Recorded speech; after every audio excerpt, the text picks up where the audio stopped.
누가복음 11장 21절부터 26절까지 우리 다 같이 한 목소리로 읽겠습니다. 강한 자가 무장을 하고 자기 집을 지킬 때는 그 소유가 안전하되 더 강한 자가 와서 저를 이길 때에는 저의 믿던 무장을 빼앗고 저의 재물을 나누느니라. 나와 함께 아니하는 자는 나를 반대하는 자요 나와 함께 모으지 아니하는 자는 해치는 자니라. 더러운 귀신이 사람에게서 나갔을 때 물 없는 곳으로 다니며 쉬기를 구하되 얻지 못하고 이에 가로되 내가 나온 내 집으로 돌아가리라 하고 와보니 그 집이 소재되고 수리되었거늘 이에 가서 저보다 더 악한 귀신 7을 데리고 들어가서 가니 그 사람의 나중 형편이 전보다 더 심하게 되느니라. 아멘. 우리가 성탄절기를 맞이해서 예수께서 왜 이 땅에 오셨는지 그것을 주제로 해서 우리가 오늘 세 번째 메시지를 듣습니다. 예수께서는 이 땅에 오셔서 가난한 자에게 복음을 전파하여 포로된 자에게 자유를, 눈먼 자에게 다시 보게 함을 전파하고 또 눌린 자를 자유케 하는 이 사실은, 이 내용은 이 구약 시대에 이미 하나님께서 희년 제도를 만들어 주셔서, 희년이라고 하는 것은 안식일 7년째 되는 날이 안식년인데 그 안식년이 7번 더해지면 7, 7, 49, 49년이 되는 거죠. 그리고 난 다음 50년째 되는 날이 해가 바로 희년이라고 그렇게 Year of Jubilee, 희년이라고 칭합니다. 이 안식년에는 땅을 쉬게 하고 사람들도 안식을 취하는 그런, 땅의 지력도 회복할 수 있고 또 동물들도 그 농사를 짓지 않은 그 땅에서 따먹을 수 있고 가난들도 수확할 수 있고, 그 대신에 하나님께서 농사를 짓지는 않지만은 그 전에 소출을 풍성하게 해서 안식년 쉬어도 아무 생업에 지장 없도록 그렇게 하시겠다고 약속을 해 주셨습니다. 그리고 이렇게 안식년이 지나고 난 후에 50년이 되는 그때 또 한 번의 안식년을 하는 거죠. 그러니까 2년을 연거푸 농사 짓지 않고 쉬는 거예요. 근데 이 50년째 되는 해를 희년이라고 하는데, 희년이 선포되어지면 모든 빚진 자들이 자동적으로 그 빚이 다 탕감을 받습니다.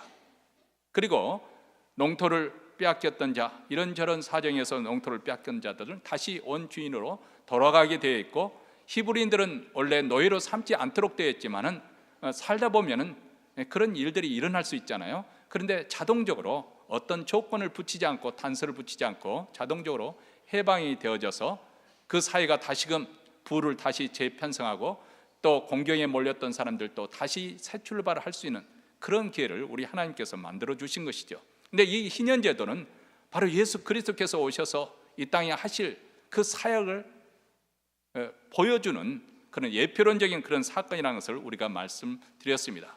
바로 첫 번째 메시지는 바로 희년으로 오신 예수 그리스도의 그 자유케 하는 그 복음으로 우리를 자유케 하는 하기 위해서 오셨다는 것. 두 번째 메시지는 우리 주님께서 강한 자로 오셨다. 그래서 강한 자인 사단에 하는 그런 일을, 마귀를 멸하려고 우리 주님께서 이 땅에 더 강한 자로 오셨다는 것을 우리가 생각해 보았습니다. 오늘 세 번째 메시지 내용은 우리 주님께서 이 땅에 오신 것은 우리 마음에 그분이 왕으로서 임재하시고 다스리셔서 우리로 하여금 그 하나님 나라의 백성으로서 누리는 그런 안녕과 행복, 그리고 풍성과 축복을 누리는 그런 나라를 우리에게 주시기 위해서 오셨다는 것을 여러분과 말씀을 나누려고 합니다. 그러나 사실 우리가 살고 있는 이 현실, 이 시대는 대단히 어두운 시대에 우리가 살고 있습니다. 매일 전쟁과 테러의 소식, 총기 사고, 그리고 천재지변이 뉴스에 등장하고 있습니다. 예수께서 말세가 되어지면은 민족이 민족을, 나라가 나라를, 그리고 대적하여 일어나겠고 처체의 기근과 그리고 지진이 있으리니 이 모든 것이 재난의 시작이라. 이것이 지구의 종말을 하는 것으로 두려워하지 말라는 거예요. 이것은 이제 종말을 치닫기 위한 하나의 재난의 말세의 징조라고 그렇게 말씀을 하고 있는데, 지금 현재 우리가 목격하고 있는 세상에 일어나는 그 모든 일들이 바로 우리 주님께서 예언하신 그대로 지금 진행되고 있습니다. 국가, 나라, 민족들이 서로를 향한 미움과 적개심과 증오심으로 들끓고 있습니다. 이런 세상에 살다 보니까 날이 갈수록 더 우리의 장래, 미래가 더 불확실해지고 사람들 마음속에 불안감이, 두려움이 깊게 드리워지고 있습니다. 평화의 왕으로 오신 아기 예수의 탄생을 축구하는 성탄절기에 있지만은 사람들의 마음에는 불안이 있고 평안이 없습니다. 이런 불안감은 지금 현재 서로의 관계, 이 관계를 통해서 서로 위로하며 격려하면서 회복이 되어져야 되는데 관계가 단절되면 더 심화가 되어지고 있죠. 사회 계층, 그 어느 때보다도 사회적으로도 분화가 이루어지지 않습니까? 계층별로 가진 자와 못 가진 자가 더 심하게 분화가 이루어지고 있고, 나이별로 또 성별로 서로 대립하고 소통이 잘 되지 않습니다. 가정에서도 식사가 끝나 저녁 시간 끝나고 가족끼리 앉아도 대화가 없습니다. 어른들은 TV 연속극 아니면 뉴스에 몰입을 하고 있고, 아이들은 자기 핸드폰이나 아이패드를 들여다보다가 그리고 잘 시간이 되면 각 방으로 흩어집니다. 한국에서 보니까 데이트하는 연인이 서로 마주보고 커피숍에서 마주가 있는데 서로 대화를 해야 되는데 카톡으로 서로 주고받은 거예요. 커피 마실래? 그러니까 좋아, 이런 식으로 마주면서 대화를 한다고 그런 이야기를 들었습니다. 사실은 이제 어떤지 모르지만은 그렇다는 거예요. 이러다 보니까 우리 현대인의 삶은 참 공허하고 허탈하고 고독과 소외감을 느낄 수밖에 없고, 그 가운데서 괴로워하는 거죠. 삶의 의욕을 잃어버린 시대고 불확실한 시대에 우리가 살고 있습니다. 그래서 현대인들의 마음이 참 공허하고 허무하죠. 마음이 허하기 때문에 불안하는 것이고 잠 못 이루는 밤이 이루어집니다. 그래서 많은 사람들이 이유를 알 수 없는 그런 두통을 앓고 있고, 또 심지어는 노이로제 현상까지 나타나기도 합니다. 그래서 수면제와 신경 안정제가 많이 팔리고, 또 심지어는 그런 공허함을 달래기 위해서 친구와 어울려서 술을 마시고 아니면 쇼핑몰에서 돈을 쓰면서 자기 인생 그렇게 나름대로 즐겨보려고 하지만은 그러나 심령 가장 깊은 곳에 그런 불안감이 없어지는 것이 아니고 여전히 공허하고 만족이 없지요. 마음속 깊은 이 공허함, 이 허기짐을 무엇으로 달랠 수가 있을 것 같습니까? 이런 절기가 되어지면 요즘에는 상업적으로 더 이것이 흥청흥청거리니까 애로운 사람은 더 애로움을 느끼는 거죠. 그리고 가난한 사람은 더 빈피밤을 이렇게 절실하게 느끼는 그런 절기가 되어버리고 말았습니다. 이렇게 텅 빈 마음속에 무엇인가 채워보려 하는 것이 우리 인간의 본능이죠. 이 빈자리에 채워넣기 위해서 무엇인가 시도를 하는 것이죠. 초조감과 허탈감 때문에 견딜 수 없어서. 그런데 우리 마음에 채우는 것은 결국 보면 두 가지뿐입니다. 악한 영이 들어가서 그 사람을 사로잡고 파멸로 이끌어 가든지, 아니면 성령이 들어가서 복되고 충만한 인생이 되도록 하는지, 둘 중에 하나입니다. 오늘 비유는 예수께서 우리에게 중립의 경고를 하기 위해서, 중립에 대한 경고를 하기 위해서 빈집의 비유를 들어주셨습니다. 어떤 사람이 더러운 귀신에 들렸는데 어떻게 하다 보니까 그 귀신을 쫓아낼 수가 있었습니다. 참으로 다행스러운 일이었습니다. 그런데 쫓겨나간 귀신이 물 없는 곳으로 다니며 쉬기를 구했지만 어찌 못해서 내가 내 집으로 돌아가리라, 내 집이라고 표현을 하고 있어요. 그렇게 하고 돌아와 봤는데, 돌아보니까 집이 깨끗이 청소가 되어 있고 수리도 되어 있는 거예요. 그런데 그 집에 텅텅 비어 있는 거죠. 그래서 이제는 다시 쫓겨나지 않기 위해서 저보다 더 악한 귀신 7을 데리고 들어가 거했다는 것입니다. 그래서 그 사람의 처음 행편이 나중보다 훨씬 나중 행편이 더 심하게 되었다는 것이죠. 왜 그렇게 되었을까요? 집이 비어 있었기 때문에, 빈 집이기 때문에.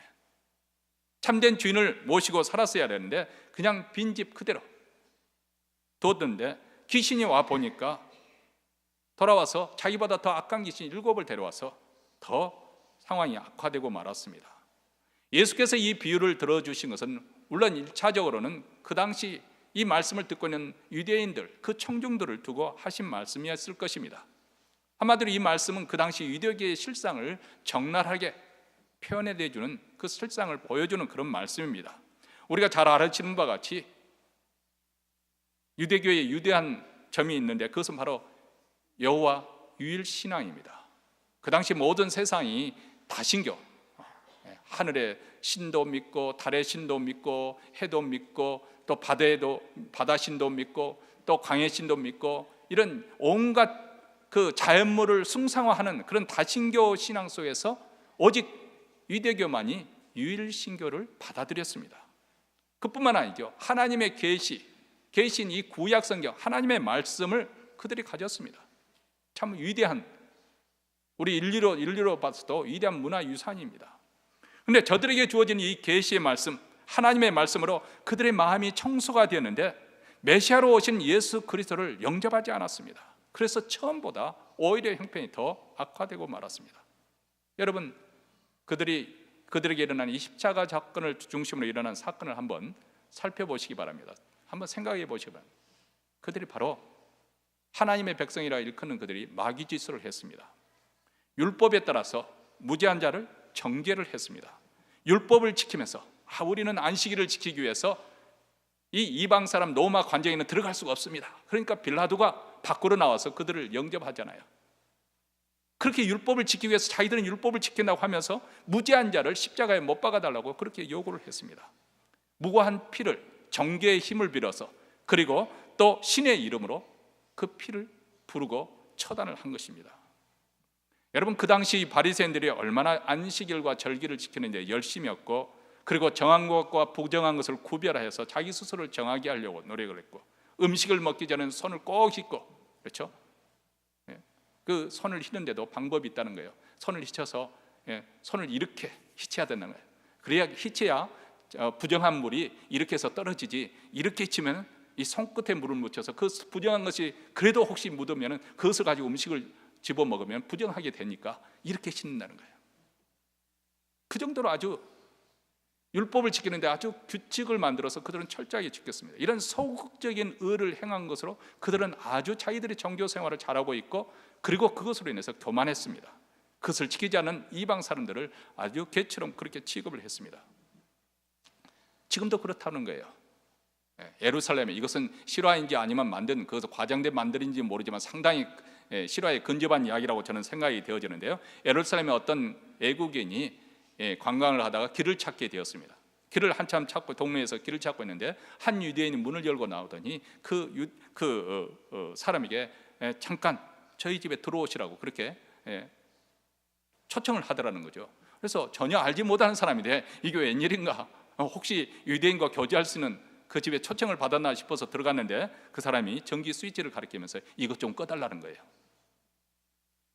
그러니까 당신 직접 끄면 되지 않느냐 그랬더니, 오늘이 안식일인데 내가 노동을 하면 되지 않기 때문에, 일을 하면 안 되기 때문에 당신이 나를 위해서 대신 꺼달라고 그렇게 하는 거예요.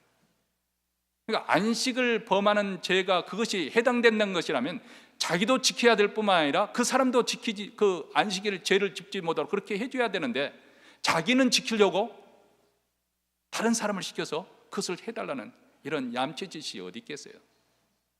아주 이기적이고 위선적인 종교 형태죠. 이런 모습은 여러분 그 당시 유대인들만 행하는 것이 아닙니다. 오늘 우리에게도 얼마든지 일어날 수 있는, 자기 의를 지키는 것에 만족하는, 그것으로 대단하게 자기 자신을 평가하는 이런 모습, 그들은 율법과 종교의식을 지키는 것으로 신앙생활을 잘하는 것으로 그렇게 규정을 했습니다. 다시 말하면 그 율법을 주신 하나님의 그 뜻이 무엇인지, 하나님의 마음이 무엇인지 그것을 헤아려 생각하지 않고 그것을 잘 지킨다고 해서 자기들이 정한 그런 규칙을 지킴으로써 자기들은 신앙생활을 아주 잘하고 있고, 이것을 지키지 못한 사람들은 죄인으로 취급을 했습니다. 여러분, 이렇게 자기 의를 굳게 세우고 죄를 짓지 않는다고 해서 문제가 해결되는 것이 아닙니다. 왜냐하면 죄는 되돌아가고자 하는 그런 회귀성이 있기 때문에 그렇습니다. 연어가 부화되어 가지고 이렇게 강물을 따라 내려가서 바다에서 한 바퀴 대서양 바다를 돌고 난 다음에 다시 이제 성화가 되면은 자기가 낳았던 그 부화됐던 곳으로 어떻게 본능적으로 찾아가는지 그것을 찾아 올라간다고 합니다. 찾아 올라가는 그 광경을 보면 아주 장관이죠. 이것처럼 회귀성이 죄에도 있습니다. 한번 죄를 짓게 되면 그래서 또다시 죄에 빠지기 쉬운 것이죠. 귀신도 회귀성을 가지고 있습니다. 한번 들어갔던 집에 다시 들어가고 싶어 하는 것이죠. 그래서 가만히 그 집을 비워놓으면 옛 상태로 돌아가 버린다는 것입니다. 여러분, 우리 주위에도, 아니 이것뿐만 아니라 가끔씩 이렇게 스캔들이 나는 그런 소식을 보게 되면은, 한때는 교회를 열심히 다녔던 분입니다. 아니 직분까지 받아서, 아니 목사까지 되었던 사람입니다. 그때는 열심을 내서 주의 교회를 섬겼습니다. 신앙생활도 잘했습니다. 말씀 공부도, 기도 생활도 열심히 했습니다. 봉사까지 했습니다. 그런데 오늘날에는 세상 불신자보다 더 형편없이 타락한 길로 그래서 사람들을 깜짝 놀라게 하는 경우예요. 어떻게 저 사람이 저렇게 타락했을까? 여러분, 하나님의 거룩한 임재와 은혜를 한번 경험한 사람들이 타락하면 얼마든지 이렇게 될 수 있을 거라고 저는 생각을 해봅니다. 비록 하나님으로부터 떨어졌지만은 그 하나님으로부터 임재로부터 받는 그 축복이 그들에게 기억에 남는 것이죠. 근데 그것을 세상 것으로 대체하려고 하다 보니까 그것이 채워지지 않는 거잖아요. 그러다 보니까 더 강렬한 자극과 쾌락을 주게 하게 되고, 그래서 한때는 거룩한 신자라고 불렸던 사람이 더 세상 사람보다 추한 모습으로 죄인으로 타락해버린 그런 경우가 여기 있습니다. 그러므로 한때 깨끗이 청소되었다고 빈집을 자랑하지 마시기 바랍니다. 집은 사람이 살고 있어야 폐허가 되지 않고 재구실을 합니다. 어느 목사님이 설교해 보니까 그런 표현이 나오더라고요. 자기 어렸을 때 집이 가난해서 집도 그렇게 아주 겸손한 집에서 살고 있었는데 그 집이 터가 어떻게 잘못된지 한쪽이 조금 낮아가 이렇게 주저앉아 가지고 방바닥이 약간 경사지도록 그렇게 돼 있다는 거예요. 그래서 등잔뼈를 펴도 그 등잔불이 이 벽과 집과 이렇게 수평으로 이렇게 가야 벽에 불이 안 붙을 않을 텐데, 이게 방바닥이 경사지고 있으니까 등잔불 하니까 벽하고 부딪힐 수 있는 그런 염려가 있다는 거예요. 그래서 좀 불안해서 아버지에게, 아버지 우리 집이 이렇게 기울어져 가지고 좀 위험하지 않아요? 그랬더니 야, 염려하지 마라, 사람 살고 있는 집은 절대 안 무너진다 그러더라는 거죠. 그 말이 무슨 말인지 그냥 흘려들었는데 참 이해가 되지 않았었는데, 오늘 성경 본문을 보니까 무슨 말인지 이해를 하겠다라는 거예요. 아무리 잘 지어준 집도 사람이 살지 않으면 거미줄이 되게 되고, 그러면 쉽게 집이 망가지는 것 우리가 알 수 있습니다. 얼마 가지 못합니다. 다 폐허가 되어버리고 맙니다. 그러나 아무리 겸손하게 집을 지은 집이라 할지라도 사람이 들어가서 살면은, 잘 갖고 그러면은 집은 오래 갑니다. 다시 말하면 우리 인생도 하나님의 집으로 쓰임을 받든지 아니면 귀신이 거하는 집이 되든지 둘 중에 하나입니다. 중립으로 사는 것이 대단히 유태하다 그 말이죠. 오늘 말씀 24절에 보면 더러운 귀신이 사람에게서 나갔을 때 물 없는 곳으로 찾아다니게 시기를 구했다고 그렇게 말하고 있습니다. 여기서 물이라고 하는 것은 하나님의 말씀을 가리킨다고 생각합니다. 귀신은 하나님 말씀 듣는 자리를 싫어하는 것이죠. 그래서 여러분 처음 교회당으로 나올 때 사실 교회당에 나오면은 왜 그때 그렇게 교회 안 나오려고 했는지, 뭐 교회 나오면 죽이는 것도 아닌데 손해보는 것도 아닌데 그때는 그렇게 간다고 그렇게 약속해놨고 또 빠지고 또 빠지고 별별 핑계를 다 해서 교회를 안 나오잖아요. 그렇죠? 그리고 또 그뿐만 아니에요. 실질적으로 교회 오늘 어른은 교회 할 수 없어서 그 사람 체면이라도 빈말을 너무 많이 했기 때문에 이번에 꼭 가겠다 하고 결심했는 그날 또 무슨 일이 터지지었고 교회 가지 못할 구실을 댈 만한 핑계거리 될 만한 일이 꼭 터집니다. 귀신이, 악한 영들이 배후에서 방해를 하는 거죠. 그럴 수밖에요. 자기 세력이 있는 사람을 빼앗길 판인데, 그래서 귀신은 하나님 말씀 듣는 자리를 굉장히 싫어하는 거예요. 귀신이 하나님 말씀을 싫어하는 또 하나의 가장 중요한 이유는 귀신의 정체가 드러나기 때문에 그렇습니다. 귀신은 허위와 거짓 위에 역사합니다. 이 거짓과 허위는 하나님의 말씀 위에서 드러나게 되는 거죠. 어두운 일은 빛이 비추는 것을 싫어하는 거예요. 왜냐하면 어두운 일은 다 폭로가 되어지기 때문에 그렇습니다.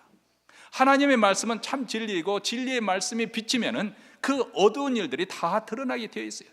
그래서 예수님이 가시는 곳마다 귀신이 스스로 자폭을 하잖아요. 예수님 아직 때가 되냐니 왜 여기 나와서 나를 말명시키려고 합니까? 이렇게 자폭하면서 나오잖아요. 귀신이 행행하는 사회는 진리가 가려진 그런 사회입니다. 무지로 인해서 영적으로 어둡고 저급한 사회입니다. 여러분 복음서에 보면 예수님께서 귀신을 많이 쫓아내는 사건을 보면 저는 두 가지로 해석하는데요. 우선 첫째로는 예수님이 권세 있는 분이니까 하나님의 말씀 권세 있게 그 위력 앞에서 귀신이 스스로 자기 정체를 드러낼 수밖에 없는 거예요. 숨길 수가 없는 거죠. 예수를 잘 믿는 사람들, 그런 사람들이 이 세상 그 속되게 사는 한마디로 타락하고 사는 사람들하고 딱 대면하면은 왠지 모르게 위압감을 느낀다고 그래요. 혹시 목사가 아니십니까? 이렇게 물어본다고 그런 이야기를 들어봤습니다.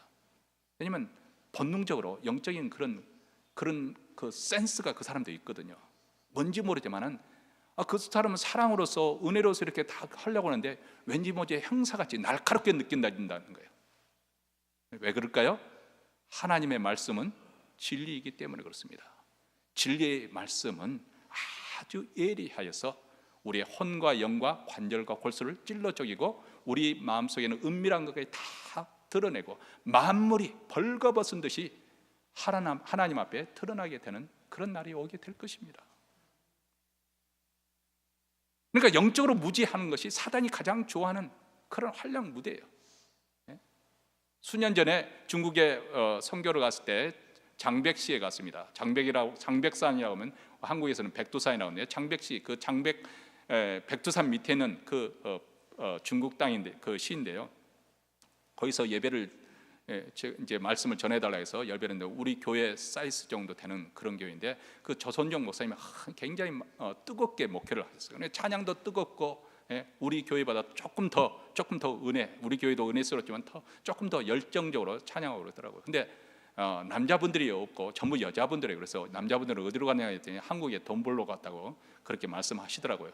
그래서 예배를 잘 드리고 난 다음에 가는데 어떤 사람이 눈을 그냥 뒤집고 그냥 막 넘어지고 막 그러라 발광을 하는 거예요. 목사님들은, 거기에 있는 목사님들은 또 저희를 모셔왔던 선교사님들은 왔다 갔다 하니까 무슨 상황이 다 알았던 거죠. 저는 이게 무슨 상황이냐 보니까 마음 준비가 전혀 없었던 상황인데 귀신 들린 거죠. 귀신이 발작을 하는 거예요. 근데 저한테 맡겨놓고 다 그냥 빠져버리시더라고요. 그래서 저 혼자 하는데 우리 선교팀이 그럴 때는 같이 달라들어서 그렇게 기도해야 되는데 훈련을 하고 갔지만 그 상황이 저도 준비가 안 됐고 선교팀 누정이어서 다들 멀쩡멀쩡 지켜만 보고 있었던, 저도 이게 무슨 상황인지 처음에는 파악이 안 돼서 굉장히 내심에 당황했던 그런 기억이 납니다. 그래서 이제 기도를 하고 그렇게 해서 진정시키고 보냈지만은 어쨌든 왜 그런가 하고 나중에 선교사님과 대화를 해서 알아보니까 이분들이 일제시대 때 그 압록강을 건너서 중국에 사는데 언어도 안 되고 그러니까 아주 그 초락 깊은 산속이나 이런 산중 속에 살다 보니까 다른 사람들과 전혀 소통이 없는 거죠. 그래서 배움도 없고 그러다 보니까 너무 무지, 한마디로 말 그대로 교육의 혜택도 전혀 받지 못하니까 완전한 무지 가운데 있다 보니까 귀신 들린 사람들이 그렇게 많다는 거예요. 그런 줄 알았으면 좀 더 영적으로 준비해가 갔어야 되는 것인데, 근데 어쨌든 귀신은 하나님의 말씀 진리가 없는 이 무지를 탐해서 활동 무대로 삼습니다. 더 심하게 역사하고 쉽게 사로잡습니다. 그러므로 영적 무지는 죄입니다. 난 몰랐는데요. 그것은 익숙해서 될 수가 없습니다. 여러분, 우리가 하나님 말씀 들을 수 있는 기가 매 주일마다 있고 매 수요일마다 있고 매 새벽마다 벌어지는데 나 몰랐는데 그렇게 어떻게 변명하고 있어요? 영적 무지는 죄입니다. 우리가 원하기만 한다면 집에서 얼마든지 성경책을 쓰면서 하나님의 말씀을 우리가 붙들 수가 있잖아요. 얼마든지. 오늘 또 이렇게 성경책을 쓴 분들에게 시상을 해드리고 격려를 해드렸지만은 우리가 몰랐다고 익숙해서 한다고 나 교통법규 몰랐는데요. 그렇다고 해서 경찰서가 봐주나요? 법이 선포되면은 아는 자나 모르는 자나 다 집행이 되는 것이죠. 어쨌든 이런 무지 속에서 사단은 역사하는 것입니다. 사단은 그래서 강한 자입니다. 그가 우리 인생을 불법적으로 점거를 하고 자기 소유로 삼고 있다고 우리가 지난 시간에 배웠지 않습니까? 아무도 그에서 빼앗을 수도 없고 거기에서 또 탈출할 수도 없는 상황입니다. 왜냐하면 그가 강한 자로 무장을 하고 있기 때문에 그렇습니다. 그가 무장하고 있는 권세가 두 가지가 있다고 했습니다. 하나는 죄의 권세요, 또 하나는 사망의 권세라고 말씀드렸습니다. 그런데 예수님께서 더 강한 자로 이 땅에 오셨습니다. 그래서 강한 자, 이 사단의 무장을 해제시켜버리고 그의 소유물, 재물을 빼앗았습니다. 그분이 바로 하나님의 아들이십니다. 그리고 그리스도, 메시아시고 왕으로 오신 것이죠. 그래서 원수 마귀의 영토, 원수 마귀가 자기 영토라고 이렇게 왕처럼 행사하고 있는 그곳에 침입하여서 적을 무찌르고 포로된 자들을 해방시켜 주셨습니다. 바로 우리가 그러한 자연으로 해방을 받은 것이죠. 예전에는 우리는 무지 속에서 죄를 죄로 여기지 않냐고 그것이 세상 재미라고 생각했고 세상 사람들도 다 그렇게 한다고 그렇게 합리화시키면서 살고 있었는데 우리 주님께서 우리 눈을 열어주시고 보게 하시고 진리 가운데 우리를 자유케 하여 주셨습니다.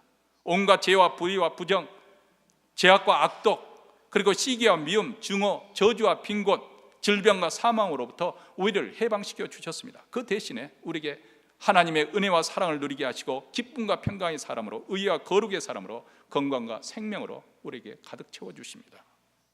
이것이 복된 소식, 복음입니다. 이 복음의 말씀이 우리 귀에 울려 퍼지고 우리 심령에 울려 퍼져야 우리에게 살 소망, 살 길이 열리게 됩니다. 이 주님의 말씀을 우리 심령에 채우게 될 때, 그리고 그 말씀 안에 거하는 것, 이것이 바로 우리가 주님 안에 거하는 삶이고, 주께서 우리 안에 거하게 될 때 우리에게 약속된 그 놀라운 행복과 안녕이 이루어지게 되는 것이죠. 그래서 사도 바울은 에베소에 있는 교회를 위해서 저들의 마음에 그리스도께서 계시기를 위해서 기도하죠. 에베소 3장 17절에 나오는 말씀입니다. 믿음으로 말미암아, 우리가 예수 그리스도를 믿는 그 믿음으로 말미암아 그리스도께서 너희 마음에 계시게 하옵시고. 여기서 너희 마음에 그리스도가 계신다는 이 뜻은 예수님을 믿기로 결단하고 영접하라는 그런 의미에서 말씀하고 있는 것이 아니죠. 이 에베소 서신을 보면 에베소 교회 성도들은 이미 예수를 믿은 사람들입니다. 믿은 성도들입니다. 그들이 신앙생활을 어설프게 하니까 다시 야무지게 다시 한번 예수님을 영접해야 된다, 그것도 아닙니다. 본래 이 그리스도께서 계시게 하옵소서, 이 본래 의미를 살려서 표현을 한다고 한다면 그리스도께서 우리 마음에 내주하시고 거주하시고 정착하여 집을 사신다. 더 쉽게 표현하면 손님으로 와 계시는 것이 아니라 이제는 그분이 집 주인처럼 자기 집에 거하는 것처럼 편하게 거하시게 하는 것, 이것이 바로 그리스도께서 우리 마음에 계시게 하옵시다, 그 말입니다. 우리 마음, 이 마음이라는 것은 우리의 인격의 지정이 이것을 총칭하는 그것의 표현이죠. 인격의 자소이고 또 영원히 거처하는 곳입니다. 다시 말하면 그리스도께서 우리 성도들의 마음과 감정과 의지와 지성뿐만 아니라 영혼의 가장 중심이 되는 그곳에 그분이 임재하시고, 그래서 우리의 인생을 다스리기를 원하신다. 다시 말하면 실제적으로 그리스도께서 우리 인생에 주재하시고 그리고 우리 인생을 통치하기를 원하신다. 다스리며 지배하는 삶을 말하는 것입니다. 이렇게 들으면은 우리는 그러면 종처럼 생각도 없이 아무것도 없이 살아야 됩니까? 감정도 느낌도 하지 말아야 됩니까? 그렇게 오히려 의아하게 생각하는데요, 그것이 아니죠. 그렇다고 해서 내 지성과 감성과 의지가 아무 쓸모없게 되는 것이 아니라 오히려 그리스도께서 내 인생에 들어오시면은 나의 가지고 있는 지성을 더 날카롭게 하실 것이고, 우리 감성을 더 풍성하게 만들어 줄 것이고, 우리의 의지가 더 견고해질 수 있도록, 굳건해지도록 그렇게 만들어 주십니다. 그래서 우리로 하여금 더 속사람이 강한 사람이 되어서 주님의 뜻을 행하는 그런 사람으로 만들어 주시죠. 이런 모습이 이런 삶이 어떤 삶의 모습인지 우리는 사도 바울의 경우를 통해서 우리는 생각해 볼 수 있습니다. 빌립보서 성도들에게 보낸 편지에서 사도 바울은 이렇게 말씀을 하고 있습니다. 내가 궁핍함으로 말하는 것이 아니라 어떤 행편에든지 내가 자족하기를 배웠노니 내가 비천에 처할 줄도 알고 풍부에 처할 줄도 알아 모든 일에 배부르며 배고픔과 풍부와 궁핍에 대해 일체의 비결을 배웠노라. 여기 보면은 그냥 예부 환경에 의해서 휘둘리고 마음이 허해서 어떻게 해야 될지 모르는 그런 사람과 아주 대조되는 한 사람을 보여주고 있습니다. 그렇다고 해서 이분이 지금 이 편지를 쓴 사람이 형편이 지금 아주 살만한 그런 상황이냐면 그것도 아닙니다. 그런데 지금 기쁜 감옥 속에 갇혀서 말할 수 없는 고통을 당하고 있는 그런 삶 속에서 보낸 편지를 보면 기뻐하라, 감사하라, 찬송하라, 그뿐만 아니라 나는 이런 상황 속에서 만족하는 법을 배웠다, 그렇게 말합니다. 내 처지가 지금 어려워서 이런 말을 아쉬움없다는 그런 이야기를 편지를 쓰는 것이 아니라 나는 어떤 처지든지 너희들이 설령 도와주지 않는다더라도 나는 자족하는 법을 배웠다. 여기서 자족이라는 말은 현재 처해 있는 그런 환경이나 아니면 예부 어떤 조건에 영향을 받지 않고 거기에 휘둘리지 않고 어떤 상황이든지 나는 그것을 감내할 수 있는 그런 만족해 할 수 있는 그런 상태를 의미합니다. 여러분, 사도 바울은 단지 입술로만 이렇게 말을 한 뿐만 아니라 실질적으로 그런 삶을 살았던 사람입니다. 그것을 사도 빌립보 교회에 있는 성도들도 이미 수년 전에 목격했던 바입니다. 아니, 수년 전이 아니라 몇 개월 전이 될 수가 있었겠죠. 그것은 사도 바울과 그 일행이 세계의 선교여행 가운데 유럽으로 첫 번째 건너왔을 때 그 첫 번째 도성이 빌립보 도성이었습니다. 거기서 복음을 전하다가 어느 날 귀신 들린 여종을 만나게 되었습니다. 근데 그 귀신 들린 여종이 사도 바울을 쫓아다니면서 너무나도 이 사람은 하나님의 종이라 너무나도 이렇게 소리 지르고 그러니까 그것이 사도 바울에게는 아주 힘들어서 그냥 귀신을 쫓아내버리는, 그렇게 축사를 했습니다. 그래서 그 여종이 그 비참한 귀신 들리면서 풀림을 받았어요. 근데 문제는 여기 있습니다. 왜냐하면 그 여종을 소유한 아마 몇 사람이 투자를 해서 그 여종을 샀는데, 그 귀신 들려서 그것으로 인해서 점을 쳐서 그들이 그 이익금을 분담하고 있는데 귀신을 쫓아버리니까 말하면 점치는 그것으로 이 수익이 없어졌잖아요. 그래서 그들이 간원들에게 고발을 하지요. 그러니까 이 간원들이 사도 바울은 로마 시민권을 가진 사람인데 무작정 옷을 벗기고 채찍질을 강하고 그리고 깊은 감옥소에 넣고 차고에 채워버립니다. 자, 이게 보면은 하나님의 부르심을 받고 유럽으로 건너와서 복음을 전파했고 귀신 들린 그 비참한 상태에 있는 사람을 자유케 했는데 돌아온 것은 채찍질이고 감옥 속입니다. 얼마나 힘들겠어요. 고통스럽겠어요. 근데 사도 바울과 실라의 반응이 사도행전 16장 25절에 이렇게 나와 있습니다. 밤중쯤 되어 바울과 실라가 기도하고 하나님을 찬미하며 제수들이 듣더라, 이렇게 말합니다. 이것이 바로 바울과 실라에게 일어난 실제 상황이죠. 다시 한번 마지못해서 억지로 부르는 그런 찬양이 아니라 그 안에 그 어떤 것으로 충만해져서 찬양으로 터져나오는, 저 마음 기쁜 바닥으로부터 치고 올라와서 저절로 흘러나오는 그런 찬양을 하나님께 드렸다는 거예요. 고난 가운데 있는데, 핍박 속에 있는데. 이것이 사도 바울의 그리고 신라에게 일어난 일회성의 이야기가 아닙니다. 사도행전에 일어났던 모든 사도들의 모습 속에서, 그리고 서신서에 보면 초대교회 성도들이 핍박 속에 어떻게 저들이 주 예수 그리스도로 인해서 기뻐하고 감사하고 그 환난을 감내했는지 우리는 서신서를 통해서 잘 알고 있습니다. 그리고 무엇보다도 복되신 우리 주님께서 복음서에 보면 그런 모습으로 사셨다는 것을 압니다. 저들은 핍박 가운데서도 행복했습니다. 매를 받아도 더 기뻐했습니다. 극한 슬픔 가운데서도 또 한쪽에서 우리 주께서 주는 평강을 놓치지 않았습니다. 그들은 주님의 가르침대로 살았습니다. 원수를 용서하고 사랑했습니다. 진리 앞에서는 그 온순한 양 같았고 불의와 죄에 대해서는 사자와 같이 담대했습니다. 이런 저들의 모습에 대해서 고린도후서에서 사도 바울은 이렇게 표현을 합니다. 우리 그리스도인들은 어떤 존재인가? 그들은 속이는 자 같으나 진실하고 이름 없는 자 같으나 유명하고 죽은 자 같으나 살아 있습니다. 또 아무리 심한 벌을 받아도 죽지 않으며 슬픔을 당해도 늘 기뻐하고 가난하지만 많은 사람을 부유하게 만들고 아무것도 가진 것이 없지만 사실은 모든 것을 가지고 있습니다. 이것이 그리스도인이라는 거예요. 이것이 그리스도인들의 삶이고 초대교회 성도들은 이런 삶을 살았습니다.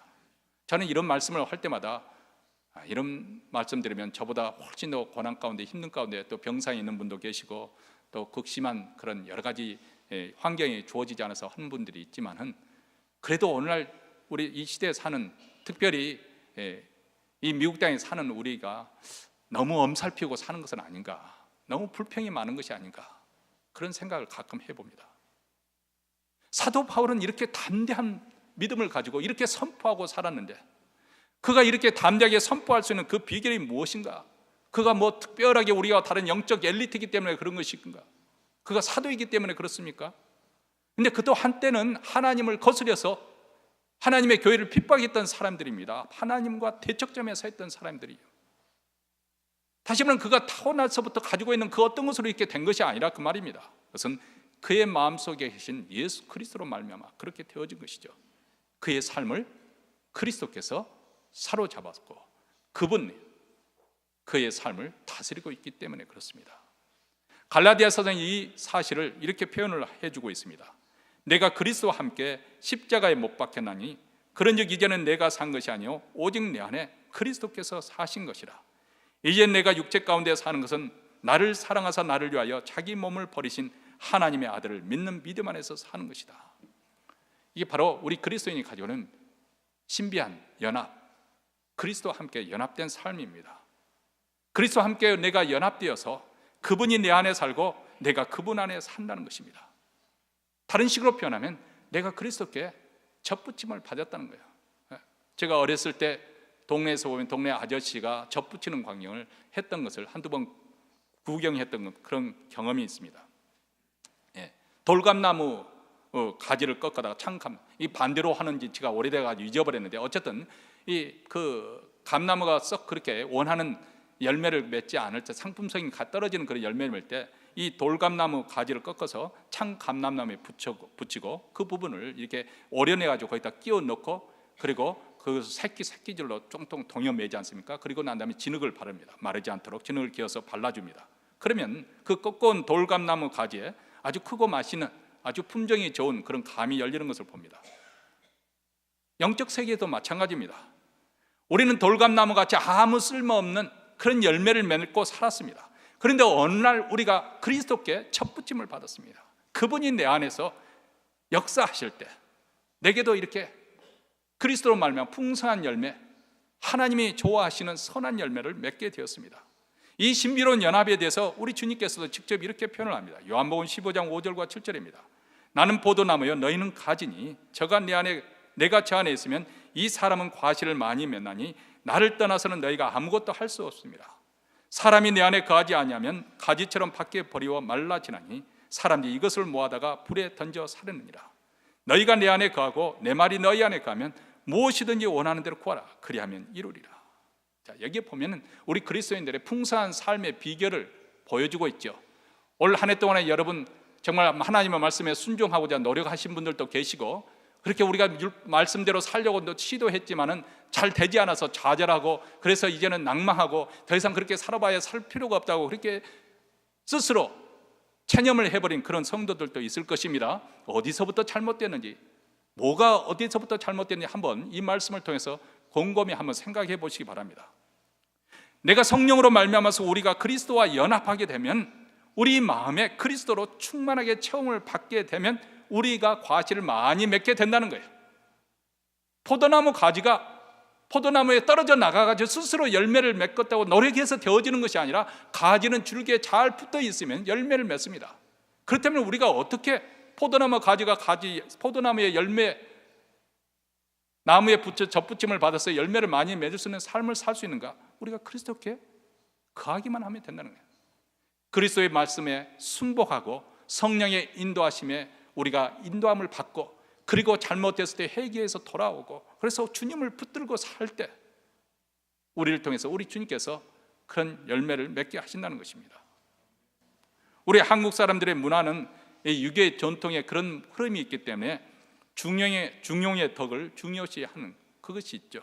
체면 문화도 있고 또 형식적인 그런 부분도 있습니다. 그래서 어느 극단에 치우치는 것을 조심합니다. 또 지나치게 그래서 열광할 필요도 없고 지나치게 또 냉담할 필요도 없다. 이런 태도를 우리가 신앙생활에도 적용하면 큰일이 납니다.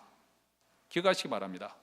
때로는 우리가 최선의 삶을 사는데 최고의 적은 차선이라는 사실입니다. 우리 신앙생활에는 그런 중립적인 그런 자리는 결코 주어지지 않습니다. 하나님께 대한 우리의 마음과 태도가 결코 중립적으로 이럴 수도 있고 저럴 수도 있고, 봐서 적당하게 내가 처신하면 되지, 이런 식으로 신앙생활을 할 수가 없습니다. 왜냐하면 23절에 우리 주님께서 분명한 선택을 요구하시기 때문에 그렇습니다. 나와 함께 아니하는 자는, 이 말은 적극적으로 그리고 능동적으로 나와 함께 아니하는 자는 나를 반대하는 자요, 나와 함께 모으지 아니하는 자는 적극적으로 그리고 능동적으로 나와 함께하지 모으지 아니하는 자는 해치는 자니라. 다시 말하면 영적인 상황에서는 이쪽 아니면 저쪽이라는 거예요. 빛이 아니면 어둠이고 함께 공존할 수 없다는 것입니다. 우리 그리스도인들은 이 세상에 살고 있지만은 이 세상에 속한 사람들이 아닙니다. 우리는 하늘에 속한 천국 시민입니다. 비록 우리 눈에 보이지 않지만 영원한 하나님의 나라, 신령한 나라, 그 복된 나라에 우리는 속한 천국 시민이에요.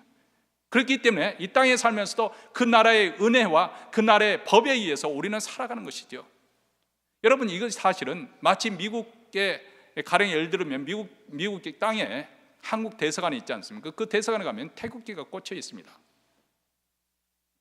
이 태극기가 꽂혀 있는 그 영사관 안에는 미국 법이 지배하는 것이 아니고 한국 법이 지배하는 것입니다. 그것이 바로 애교적으로 서로 그렇게 조약을 맺은 것이죠.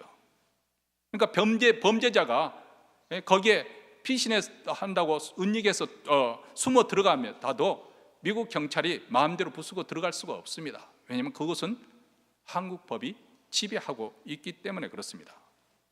이와 마찬가지로 우리는 이 땅에 살지만은, 그래서 이 땅에 살면서 우리가 이 세상 법도 지켜야 되지만은 더 중요한 것은 우리가 하늘에 속한 시민들이라는 거예요.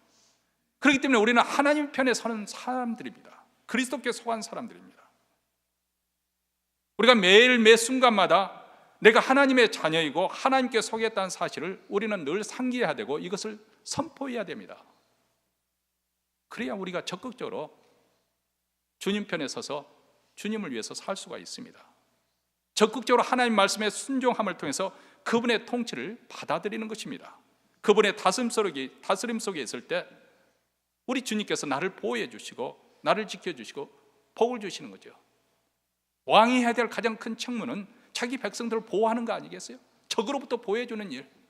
예수 그리스도께서 우리의 왕이 되어주셔서 우리를 지켜주시고 눈동자같이 지켜주시고 우리를 보호해 주십니다. 사단의 무서운 발톱으로부터 우리를 보호해 주신 분이 우리의 왕 되신 예수 그리스도이십니다. 예수 그리스도께서 우리에게 오신 것은 우리를 멸망시키기 위해서, 우리 것을 빼앗기 위해서, 우리를 재미없는 인생으로, 고난받는 인생으로 살기 위해서 예수님께서 오신 것이 아닙니다. 그것은 사단이 하는 일이고, 예수님께서 오신 것은 우리를 행복하기 위해서, 영생의 삶을 누리도록 하기 위해서, 우리로 하여금 하나님 나라의 부유한 삶을 누리도록 하기 위해서 이 땅에 오셨습니다. 그렇기 때문에 우리가 어느 편에 서 있는가, 이것은 우리가 예수님을 영접했느냐 안 했느냐, 이것과 또 다른 차원의 이야기입니다. 매일매일 내가 주님의 통치를 받아들이고 그 통치 속에서 우리가 순종하며 살고 있느냐, 하나님의 시민으로서 살고 있느냐, 또 다른 의미입니다. 이것은 우리가 머리로서 동의하느냐 안 하느냐, 그것이 중요한 것이 아닙니다. 우리가 정말 우리의 마음을 주님께 드리고 결단하고 주님의 통치대로 우리가 그렇게 받으며 사느냐, 이것입니다.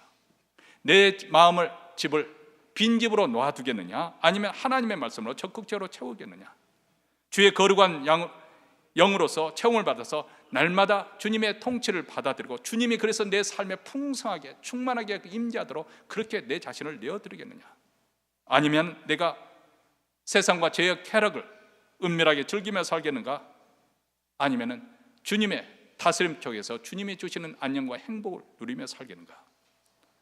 비워둔 상태는 위험한 상태입니다. 중립의 태도는 사단의 먹잇감입니다. 사단이 소유로 삼아 우리로 하여금 황폐한 삶을 살도록 몰아가고 결국은 패망에 이르게 합니다. 그러므로 여러분, 우리가 한 해 동안 어떻게 살아왔든 간에 이제 한 해를 마감하며 새해를 준비하면서 하나님 편에 서기로 결심을 하시기 바랍니다. 그리스도의 통치를 기꺼이 받아들이시고 마음으로 순복하십시오.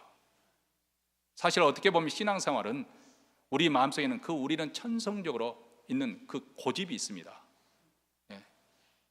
이런 말 많이 써먹어서 죄송스럽지만 제가 좀 양순하게 생겼잖아요.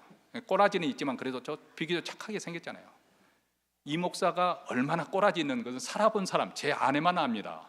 다른 사람들은 몰라요. 이 고집이란 게 있어요. 고집. 자기 하고 싶은 대로 하고 살고 싶어하는 고집이 목사가 돼도 여전히 그런 부분이 있습니다. 신앙생활은 무엇이냐? 이런 자기 고집, 혈기, 불순종, 거역의 말, 이것을 쳐서 복종시키며 하나님의 말씀대로 살고자 하는 것이에요. 이게 신앙생활이에요.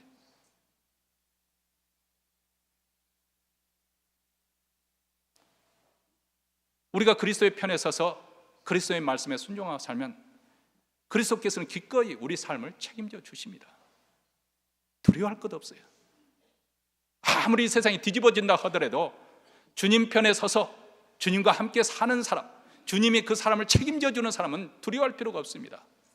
내가 왜 불안해하고 연말이 되니까 왜 마음이 스산하고 마음이 허하고 그러는 것인가? 내 삶 속에 주님이 풍성하게 거하지 않기 때문에 그렇습니다. 그 영광스러운 주님께서 내 안에 계하면 얼마나 영광스럽고 얼마나 충만하겠어요.